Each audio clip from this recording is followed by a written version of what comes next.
ఈరోజు మనం దుర్గమ్మ తల్లి సొంత చెల్లి అయిన మన ఎవరికీ తెలియని, మనం ఎప్పుడు వినని ఒక అద్భుతమైన దేవాలయం గురించి, ఆ దేవాలయంలో ఉన్న దుర్గామాత చెల్లి పవిత్రమైన తాళ్ళమ్మ అమ్మవారి గురించి, ఆ అమ్మవారి కథ గురించి, ఆ దేవాలయంలో 12 సంవత్సరాలకు ఒక్కసారి మాత్రమే జరిగే జాతర గురించి, అసలు ఆ అమ్మవారు ఎందుకు మాట్లాడరు? మరి ఆ అమ్మవారికి కావలసిన కైంకర్యాలు ఎవరితో చెప్పి చేయించుకుంటారు? ఆ అమ్మవారిని పుట్టింటి నుండి అత్తారింటికి వెళ్ళేటప్పుడు ఎందుకని తిడుతూ తీసుకెళ్తారు? ఇలాంటి ఎన్నో విశేషాలతో కూడిన అద్భుతమైన కథ ఈరోజు మనం తెలుసుకుందాం. మొదటగా ఈ దేవాలయం యొక్క మూల కథ గురించి చెప్పాలి అంటే, దుర్గమ్మ తల్లికి సొంత చెల్లైన తాళ్ళమ్మ తల్లివారు భూపర్యటన చేస్తూ నిడదవోలు సమీపంలోని కానూరు అనే గ్రామానికి వచ్చినప్పుడు అక్కడ ప్రకృతి సౌందర్యానికి మైమరిచి అక్కడ 12 సంవత్సరాల పాటు కఠోర తపస్సు ఆచరించారంట. ఆ కఠోర తపస్సు తర్వాత ఒకరోజు అక్కడ ఒక వ్యక్తికి కలలో కనిపించి, నేను సాక్షాత్తు తాళ్ళమ్మ తల్లిగా ఇక్కడ అవతరించాను. 12 సంవత్సరాలు ఇక్కడ తపస్సు ఆచరించాను కాబట్టి ప్రతి 12 సంవత్సరాలకు ఒక్కసారి, అనగా నా సోదరి అయిన గోదావరి తల్లి పుష్కరాలు వచ్చే ఒక సంవత్సరం ముందు నాకు బ్రహ్మాండమైన జాతర జరిపించండి. నేను మిమ్మల్ని, మీ పిల్లా పాపల్ని, మీ పశు సంపదను కాచి కాపాడుతాను అని సెలవిచ్చారంట.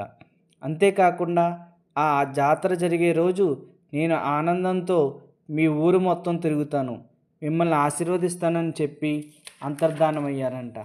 దీనితో ఆ భక్తుడు అమ్మవారు చెప్పిన ప్రదేశంలో మొదటగా ఒక ప్రతిమను స్థాపించి పూజలు చేయడం ప్రారంభించి నేటికి వందల సంవత్సరాలు గడుస్తున్నా ఇప్పుడు అక్కడ ఒక అద్భుతమైన గుడిని నిర్మించుకున్నారు స్థానికులు. ప్రతి 12 సంవత్సరాలకు ఒకసారి అంగరంగ వైభవంగా అమ్మవారి జాతరను జరుపుకుంటారు. ఇక్కడ స్థానికుల ప్రజలు జాతర అంటే గుడిలో జరిగే ఒక పండగలా కాకుండా తమ ఇంట్లో జరిగే ఒక పెళ్ళిలా చేసుకుంటారు.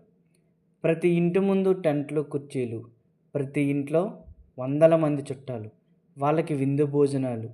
ఏ ఇల్లు చూసినా పెళ్ళి ఇల్లులానే హడావిడి కనిపిస్తుంది. ఏ ఇల్లు చూసినా అమ్మవారి ఆశీస్సులతో ఆనందాలతో నిండిపోయి ఉంటుంది. ఇక జాతర విషయానికి వస్తే, జాతరలో ప్రత్యేక ఆకర్షణ బాణాసంచా. కేవలం బాణాసంచా కోసమే దాదాపు 10 లక్షల వరకు ఖర్చు చేశారు అంటేనే అర్థమవుతుంది కదా ఈ జాతర ఎంత ఘనంగా జరుపుకుంటారో. తొలుత అమ్మవారిని తన పుట్టినిల్లుగా పిలుచుకునే ఒక ప్రాంతంలో ఒక పాక వేసి అమ్మవారిని అందులో ప్రతిష్ఠిస్తారు. నెల రోజుల పాటు అమ్మవారిని పూజలతో, భజనలతో సేవించి నెల రోజుల తర్వాత అమ్మవారిని పుట్టింటి నుండి అత్తవారింటికి తీసుకువెళ్తారని, ఆ సమయంలో ఆ తల్లి పుట్టింటి నుండి అత్తవారింటికి వెళ్ళడానికి నిరాకరిస్తుందని, అప్పుడు ఆ అమ్మవారిని తొలుత బుజ్జగిస్తారు అని, అప్పటికే మాట వినని అమ్మవారిని తిడుతూ అత్తవారింటికి తీసుకెళ్తారని ఇక్కడ స్థానికుల కథనం. చూడండి ఎంత అద్భుతమైన అనుభవమో కదా. ఎంత అమ్మవారు అయినప్పటికీ ప్రతి స్త్రీలానే పుట్టింటి నుండి అమ్మవారి ఇంటికి వెళ్ళేటప్పుడు ఎంత బాధపడుతున్నారో. అందుకే కదా స్త్రీలను ఆదిపరాశక్తిగా పూజిస్తాం. సాక్షాత్తు దేవత అయినప్పటికీ ఆ తల్లి స్త్రీ మూలాలను మరియు పుట్టింటి మీద ఉన్న ప్రేమను త్యజించకుండా వెళ్ళిపోతున్నప్పుడు పుట్టెడు బాధతో ప్రతి ఆడపిల్లలాగానే పుట్టింటిని వదిలి అత్తవారింటికి వెళ్తుంది. ఈ మాటలు వింటుంటేనే మన మనసు బాధతో చెమ్మగిల్లుతుంది. కంటి నుండి కన్నీటి బాష్పాలు వస్తున్నాయి. బహుశా మన కన్నీళ్ళు ఆ అమ్మవారి పాదాలు కడగాలని ఆశపడుతున్నాయా, లేదా మన చెమ్మగిల్లని కళ్ళను ఆ అమ్మవారే స్వయంగా వచ్చి తుడుస్తారని మన మనసు అత్యాశపడుతుందో. పుట్టింటి నుండి అత్తవారింటికి తీసుకెళ్ళిన అమ్మవారిని అక్కడ పూజలు చేసి ఆ అమ్మవారు స్వయంగా ఏది మాట్లాడరంట. తనకి ఏం కావాల్సి వచ్చినా తన సోదరి అయిన దుర్గమ్మ తల్లికి చెబుతారంట.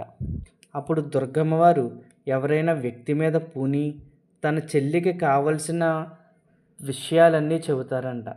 అలా ఆ తాళమ్మ తల్లివారు తనకి కావలసిన విషయాలు ఏమైతే ఉన్నాయో అవి తన సొంత అక్కైన దుర్గమ్మ తల్లి ద్వారా నెరవేర్చుకుంటారంట. అమ్మవారిని అత్తారింటి నుండి గుడి వద్దకు తీసుకుని వెళ్ళి గుడిలో తిరిగి పునఃప్రతిష్ఠిస్తారంట. ఈ పునఃప్రతిష్ఠించే టైంలో ఇక్కడ బలిచేట అనే ఒక అద్భుతమైన విషయం జరుగుతుందంట. అంటే అన్నంలో అమ్మవారికి మేకను బలి ఇచ్చి, ఆ మేకను బలి ఇచ్చిన దాన్ని అన్నంతో ఆ రక్తంతో కలిపి, ఆ కలిపిన అన్నాన్ని ఊరు మొత్తం వెదజల్లుతారంట. ఈ ఊరు మొత్తం వెదజల్లే టైంలో దాని మీద దుష్టశక్తులు రాకుండా మొత్తం ఊరి వాళ్ళందరూ కర్రలతో కొడుతూ తీసుకెళ్తారంట. ఈ జాతరలో ప్రత్యేక ఆకర్షణగా ఈ బలిచాట ఉంటుందని, ఈ బలిచాట జరిగే సమయంలో దుష్టశక్తులు ఎక్కువగా వస్తాయని ఇక్కడ ప్రజలు నమ్ముతారంట. అలాగే ఇక్కడ అమ్మవారికి మొక్కుకున్న మేకల్ని, కోడుల్ని బలిచ్చే సాంప్రదాయం కూడా ఉందంట. ఇక ఈ జంతు బలి అనే విషయానికి వస్తే, ఇది నిజంగా అమ్మవారే కోరుకుంటారా, లేదా మనుషులు తమ సరదాలు తీర్చుకోవడానికి ఇలాంటివి సృష్టించారా అనే ధర్మ సందేహం నాతో పాటు ఈ కాలం యువత చాలామందిలో ఉంది. నేను ఒక గురువుగారిని సందేహం అడిగినప్పుడు ఆయన చెప్పిన సమాధానం, పూర్వం వీరభద్రుడు రాక్షసులను తీసుకొచ్చి అమ్మవార్ల విగ్రహాల ముందు బలి ఇచ్చేవాడని, తర్వాతి కాలంలో తప్పు చేసిన మనుషులను అమ్మవారి సాక్షిగా అమ్మవారి విగ్రహాల ముందు బలిచ్చేవారని, తర్వాత మనుషుల్ని చంపితే అమ్మవారు హర్షించరు అని గ్రహించి అదే ఆచారంగా కొనసాగిస్తూ అదే జంతు బలులుగా తర్వాతి కాలంలో మారాయని సెలవిచ్చారు.